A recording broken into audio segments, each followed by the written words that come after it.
கதை சொல்ல ஆசை. உங்கள் ராஜா கா. ராகினியிடம் அழகான வீடு ஒன்று இருந்தது.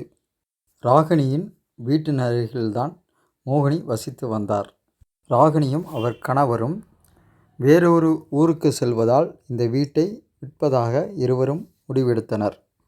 மோகினிக்கு ஒரு ஆசை. இந்த வீட்டை மிகுந்த குறைந்த விலைக்கு வாங்கிவிட வேண்டும் என்று அவருக்கு மிகுந்த ஆசை.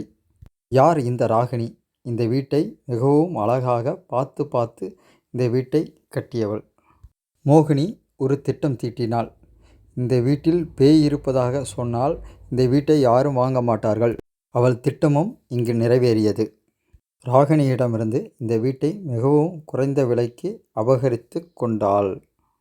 புதிய வீட்டுக்கு மோகினி மிகவும் ஆசையுடன் குடியேறினாள்.